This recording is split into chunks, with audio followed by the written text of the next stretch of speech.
A famous or infamous internet gossip columnist, depending on who you ask. Perez Hilton is our guest this week on Nevada Week in Person.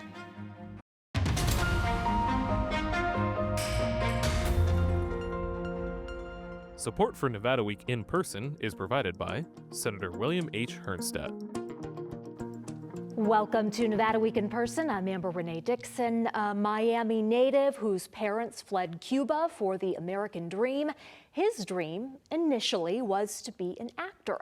Instead, he'd go on to gossip about actors when he launched the leading celebrity news site, PerezHilton.com. He's the owner and editor-in-chief of that site, also a podcast host and one of the original internet influencers. Perez Hilton, thank you for joining Nevada Week in Person. Thank you. Your real name is Mario Lavandera Jr. Yes, Is that it's a mouthful. Is that what Mom still calls you?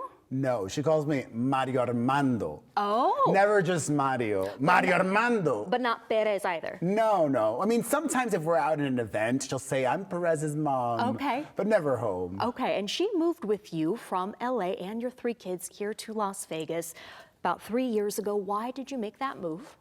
You know, I first got to spend a good amount of time in Vegas in 2018.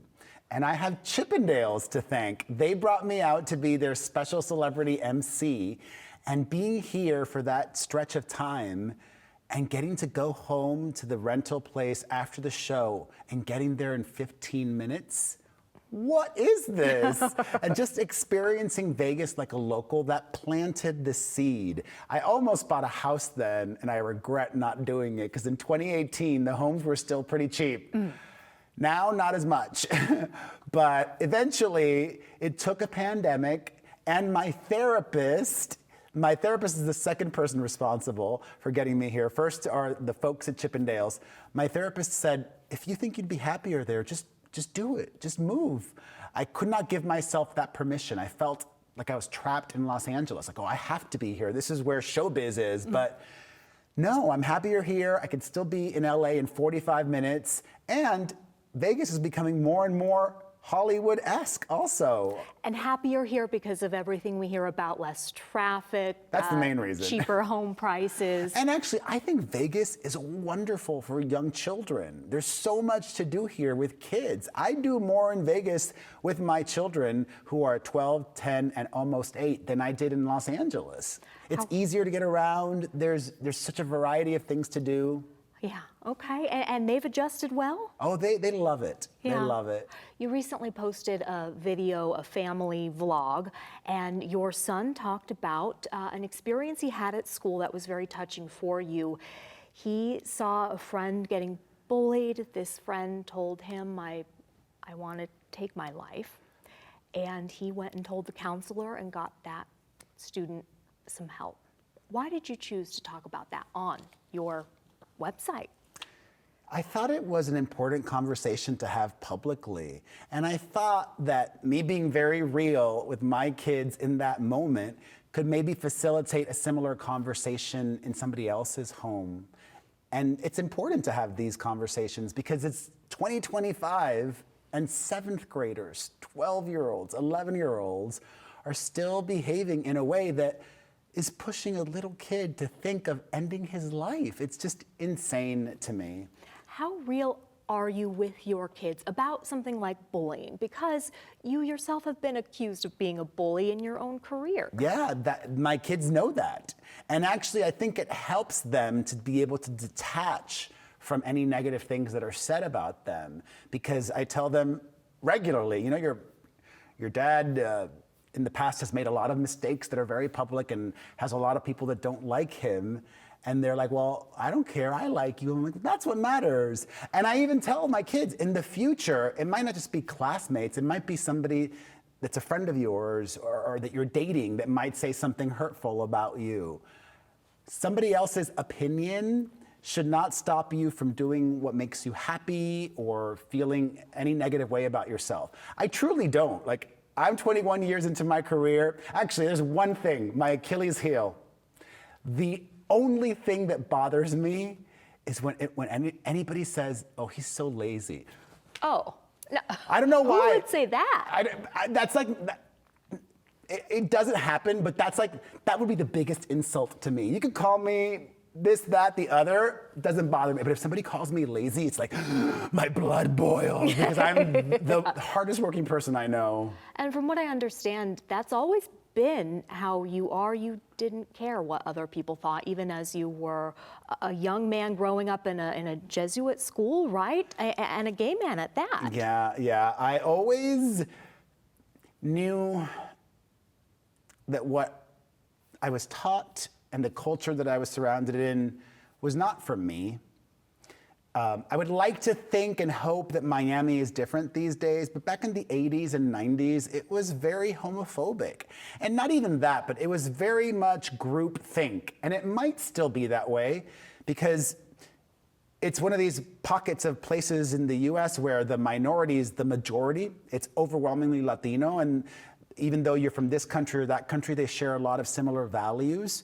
And Latinos are very machista, very religious, but also I would say could be narrow-minded. For example, if I was a heterosexual youngster, but told my mom and dad, I wanna not go to college, and I wanna be a professional sculptor.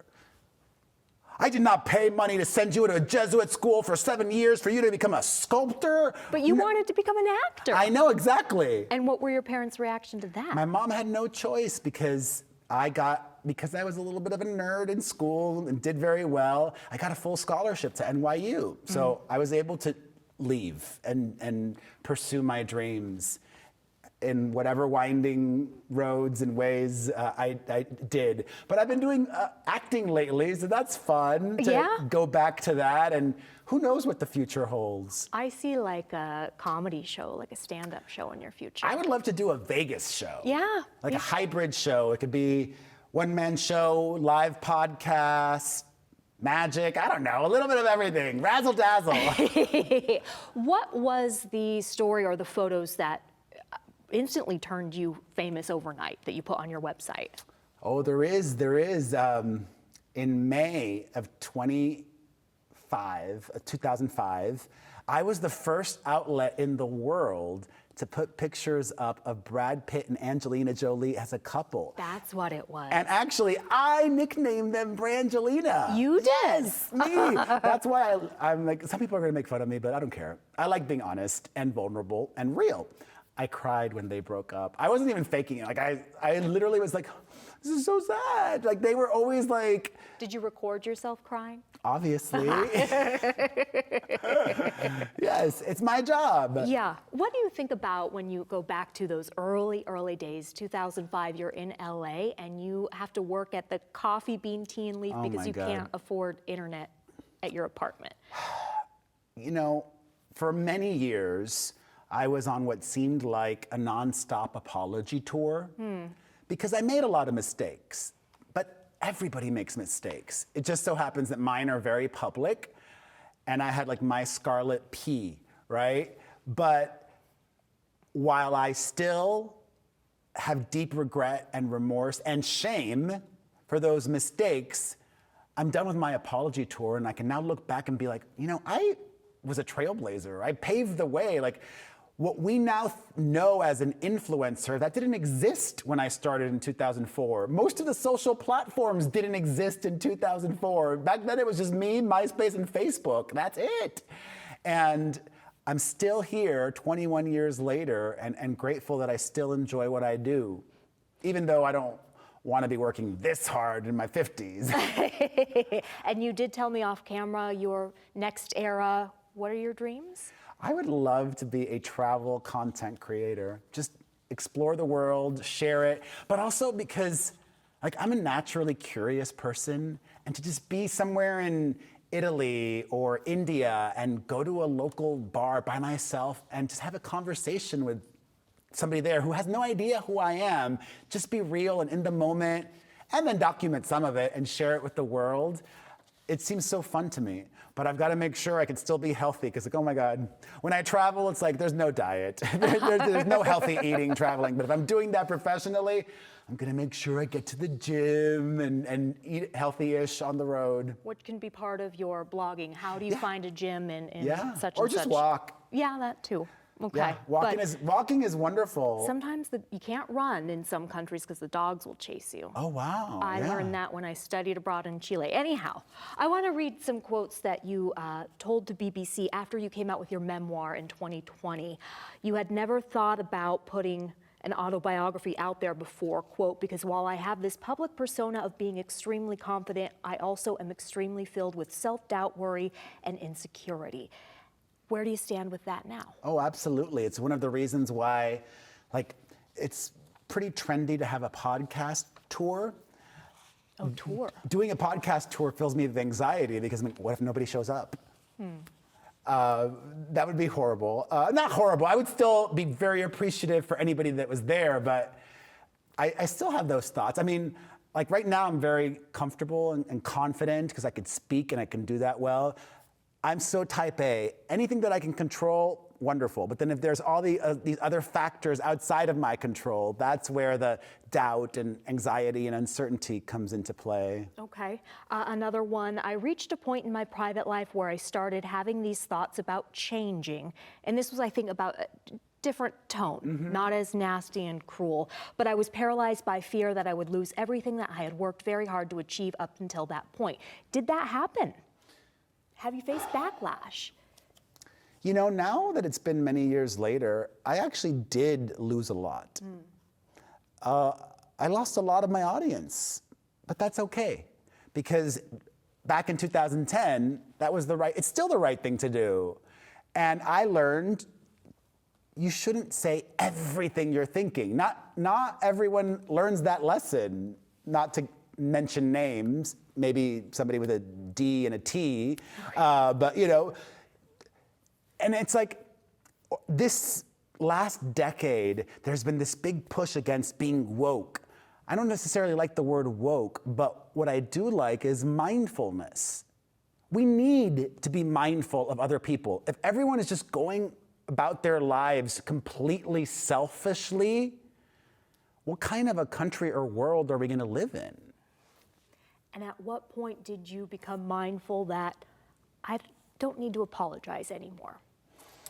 The point when I realized that this is real, I don't have to prove anything to anyone, and there's still those people who, even though I've made this change, and I'll still make mistakes, but people still want to see, people view pain and suffering as entertainment, and people want to see me hurt. People still want to see me being held accountable or punished for things I said 15 years ago. And I get it. I get it.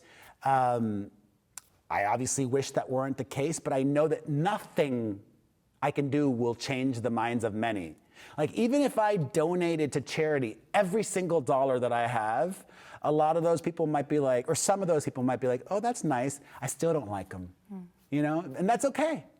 I'm just living my life, and I'm happy. Happy and living your life here in Las Vegas. And I love Las Vegas. Thank you so much, Perez Hilton, for Thank joining you. Nevada Week in person.